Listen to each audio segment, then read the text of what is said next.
We're exploring the world of fallacies. These are basically common mistakes in reasoning that can make faulty arguments seem surprisingly solid. And it's crucial to get that these aren't just dusty old concepts from logic class. Fallacies are everywhere. Right. Seriously, you find them in mass media, advertising, social media feeds, even just chatting with friends. Learning to recognize them is, well, it's a key skill. For spotting them in other people's arguments. Yes, but also, maybe more importantly, for catching them in our own thinking, improving our own clarity. Absolutely. So our mission for this deep dive is pretty clear. We want to equip you with the tools, the knowledge, to spot these errors.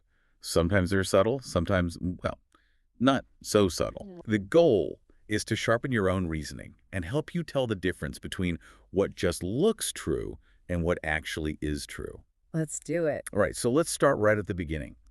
What is a fallacy at its core? Okay. So, fundamentally, a fallacy is a defect in an argument that makes the reasoning unsound. It's like an unsubstantiated assertion, Right. But often delivered with such conviction that it sounds like a proven fact. Right. It mimics good reasoning. Exactly. That's what makes them so tricky. They often play on our mental shortcuts, our biases, maybe even just clever wording, instead of, actual solid logic. It's like a cognitive illusion almost. That's a great way to put it. It's like a magic trick seems impossible until you see how it's done. So the big question then is, why are they often so hard to spot? Well, that's a really good question. I think part of it is that arguments aren't always just good or bad, right? They exist on a spectrum. A continuum. Yeah, exactly. A really complex argument might have bits that are perfectly logical and other parts that are totally fallacious. And context matters hugely. Definitely. Whether something's a fallacy can depend much more on the specific content, the situation, than just its abstract form. They really do have that deceptive appearance, as the academics say. And if we zoom out, thinking about why this matters, well, recognizing fallacies is vital because they're used constantly to persuade us. In place of actual evidence. Precisely. Think about propaganda, advertising, political debates, a lot of opinion news shows. They often rely heavily on fallacious reasoning. Understanding them is kind of like having a shield in today's information-heavy world. And this isn't a new problem either, is it? People have been thinking about this for ages. Oh yeah, way back. What I find really fascinating is that this whole idea of trying to systematically identify these errors, it goes all the way back to Aristotle. The ancient Greeks, yeah. In his work, De Sophisticis Elenchus, I think I'm saying that right, he identified 13 fallacies, and he split them into two big groups. Right, the linguistic ones and the non-linguistic ones. Exactly. So verbal fallacies, errors in how you're talking, and material fallacies, errors in what you're talking about. And he gave some classic examples, like the one, Coriscus is different from Socrates. Socrates is a man, therefore Coriscus is different from a man. Huh, yeah, sounds sort of plausible for a second then. Nope. Breaks down immediately. And it wasn't just the Greeks. Ancient Indian logicians also put a lot of effort into identifying faulty reasoning. The Nyaya Sutras, for instance, listed reasons for fallacies. Like what kind of reasons? Well, things like badhita, that's when another form of proof, like just seeing something yourself, contradicts the reason given. Their example was, fire is cold because it is a substance. Perception tells you that's wrong. Interesting. So similar ideas cropping up independently. Very much so. Later on, you had scholars like Richard Whately in England. Ah, yes. He gave a broader definition, basically saying a fallacy is any argument that claims to settle the issue but actually doesn't. And he built on Aristotle's ideas too, right? Yeah. With logical and material groupings? Yeah, adding layers, refining the classifications. Okay, so fast forward to today, all this history. What does it mean for you, listening now, trying to spot these things? Well, the most common way fallacies get divided up now is into formal and informal. And understanding that distinction is really key. Right. So a formal fallacy, this is all about the structure, the logical form of a deductive argument. If the structure's flawed, the argument is invalid, period.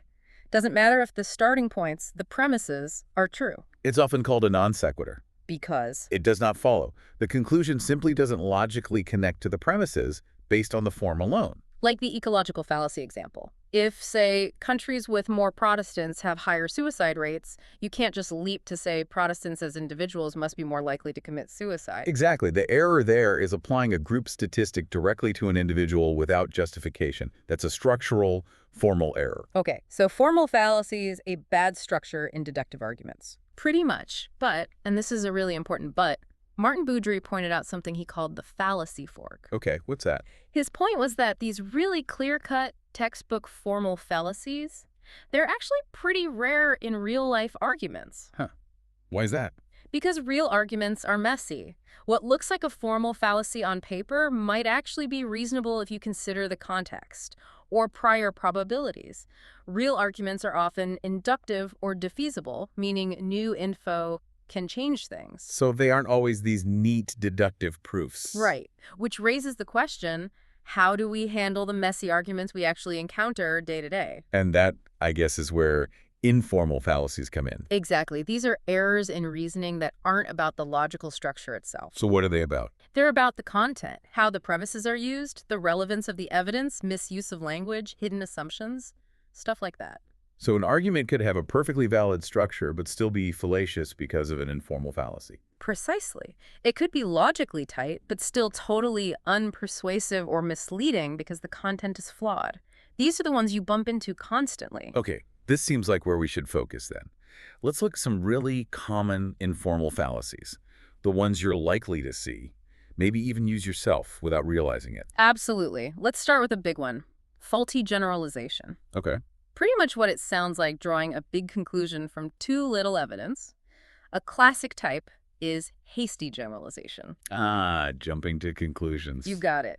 Making sweeping statements about a whole group based on a tiny, maybe unrepresentative sample. Stereotypes often fall into this. Like, I met one rude person from City X, therefore everyone in City X is rude. Exactly. Now, generalizations can be useful, even convincing, if you have enough solid evidence. But the fallacy is in the haste, the lack of sufficient proof. Okay, but Then you have relevance fallacies. These arguments might even be sound on their own terms, but they just miss the point. They don't actually address the issue being discussed. like changing the subject. Sometimes, yeah. Or like the argument from silence. This is when you conclude something must be true because there's no evidence against it, or vice versa. No one's proven aliens haven't visited Earth, so they must have. Perfect example. The absence of evidence isn't evidence of absence, as they say. Okay, let's get into some specific named ones. What about post hoc? Ah, yes. Post hoc ergo propter hoc. Latin for after this, therefore because of this. Catchy. Isn't it? It's the fallacy of assuming that because event B happened after event A must have caused event B. Like, I ate a sandwich, then I got sick. The sandwich must have poisoned me. Right. It might have, but the sequence alone doesn't prove it. Correlation, especially just temporal sequence, doesn't automatically mean causation. Super common error. Okay, what about the slippery slope? I hear that one mentioned a lot. Definitely. A slippery slope argument claims that if we allow some initial action, A, it will inevitably lead to a whole series of negative consequences, B, C, D, usually ending in some disaster. If we allow kids to choose their own bedtime, next they'll be choosing their own meals, then refusing school, and soon society will collapse. Exactly that kind of chain reaction. Now, it's often fallacious because it exaggerates the inevitability or the severity of the consequences. It often plays on fear. But could a slippery slope argument ever be valid? Potentially, yes. If the links between the steps are plausible and well supported, it could be a reasonable warning. But often, the slope is presented as much steeper and more certain than it really is. Context is key. Gotcha. What about false analogy? Ah, the apples and oranges fallacy. This is when you try to support an argument by comparing two things that aren't really comparable in the relevant ways. Like saying, employees are like nails. You have to hit them on the head to make them work. Yeah, that's a pretty bad one. It uses a comparison, but the things being compared, employees and nails, are fundamentally different in ways that make the analogy misleading and unsound. Okay, one more really common one. The straw man. Oh, the straw man. You see this everywhere, especially in debates. What is it exactly? It's when you misrepresent your opponent's argument, making it seem weaker or more extreme than it actually is, and then you attack that distorted version instead of their real position. So you build up a straw man that's easy to knock down instead of facing the actual argument. Precisely. You make the opponent look foolish or unreasonable by refuting something they never actually claimed. It's a way to score points without engaging substantively. Wow, okay, so those are some big informal ones. Yeah. But you mentioned something earlier about measurement. Yes. This is a fascinating area. There's a whole set of measurement fallacies. These involve making unjustified leaps when you go from raw data to claiming you've measured something meaningful. How does that work? Well, think about how much we rely on metrics and data today. Sometimes we give too much weight to flawed numbers. That's an anchoring fallacy. Anchoring. Yeah, like Well, latching on to a specific metric even if you know it has limitations. Think about the journal impact factor for academic journals. right, JIF scores. People know they're flawed. Even the guy who invented them warned against over-reliance, saying they should just supplement judgment. But sometimes people use that JIF score as the be-all and end-all, anchoring their judgment to it despite the known issues. So the number becomes the reality, even if it's a flawed number. Kind of, yeah.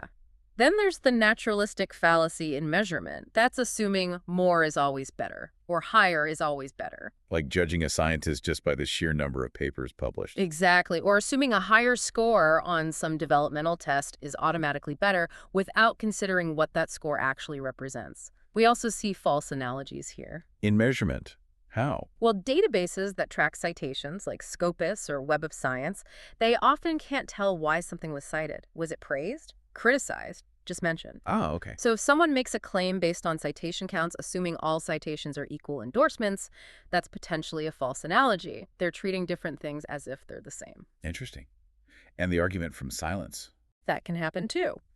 Imagine a tool designed to measure faculty productivity doesn't track, say, book citations.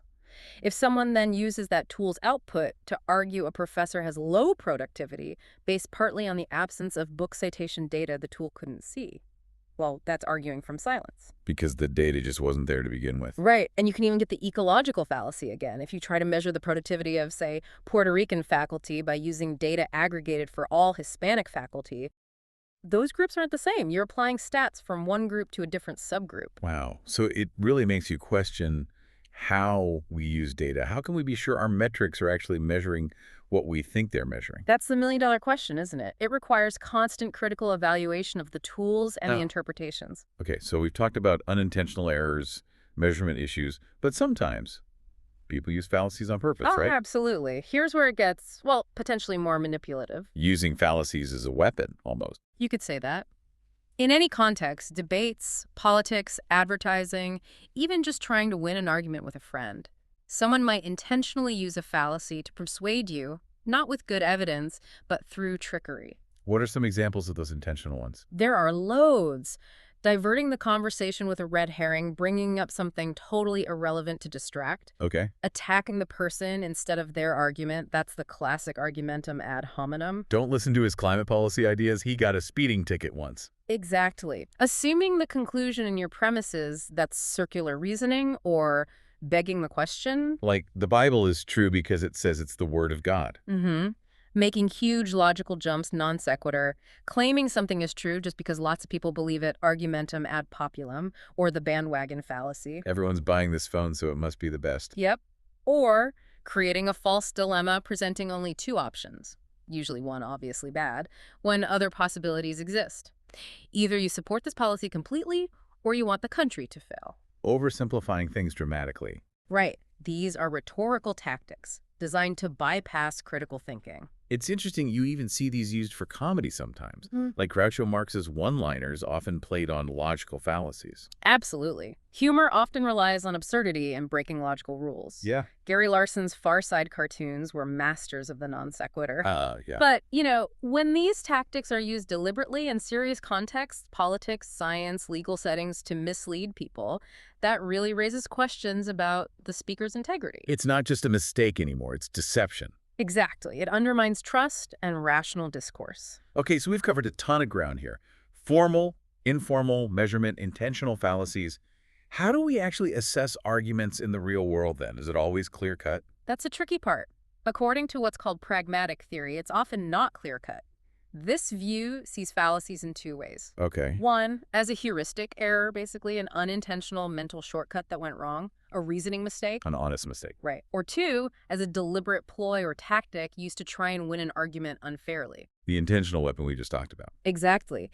The key idea in pragmatic theory is that arguments, dialogues, they have both cooperative aspects, trying to find the truth together, and adversarial ones, trying to win. Mm-hmm. A fallacy, in this view, is often a violation of the rules of reasonable discussion. It kind of derails the attempt to resolve the disagreement constructively. Okay, but you also mentioned earlier that sometimes things that look like fallacies might be reasonable. Yes, and that's crucial in the pragmatic view. Hmm. Many argument types that get labeled as fallacies in textbooks, like appealing to authority or even slippery slope sometimes, can actually be perfectly reasonable ways to argue in specific contexts. So appealing to an expert isn't always a fallacy. Not at all. If the person genuinely is an expert in the relevant field and there's no reason to doubt their judgment, citing them can be very strong evidence. It depends entirely on the context. So this really raises the question. Yeah. Can you even judge if an argument is fallacious without deeply understanding the specific situation and maybe even the speaker's intent? Pragmatic theory would largely say no, you can't always. You often need to analyze each case individually. Look at the dialogue, the goals of the participants, the background assumptions. It's not just about ticking boxes on a list of fallacies. Right. It's more nuanced. Is the argument genuinely contributing to resolving the issue? Or is it blocking progress, perhaps deceptively? It's not always black and white. Wow. Okay. So we've really unpacked a lot today. We started with what fallacies are, went back to Aristotle, Touched on formal versus informal. looked at common examples like hasty generalization, straw man, post hoc, even got into the weeds of measurement fallacies. And considered the difference between accidental errors and deliberate deception. And finally, landed on this pragmatic idea that context is king when evaluating arguments. Yeah, I think the big takeaway is that understanding these potential pitfalls in reasoning is just an incredibly powerful tool for critical thinking. How so? Well, it helps you see the weak links, Yeah. between the claims people make and the support they offer. It really lets you start to separate what just sounds true from what has actual substance behind it. It's about becoming a more discerning reader, listener, thinker. Exactly. In every part of your life, really. So here's a final thought we want to leave you with to kind of mull over. Now that you've heard about some of these common fallacies, the straw man, the slippery slope, ad hominem, false dilemmas, how might recognizing these change how you approach your next important conversation? Or even just how you listen to the news tonight? Yeah, how might it shift your perspective? Something to think about.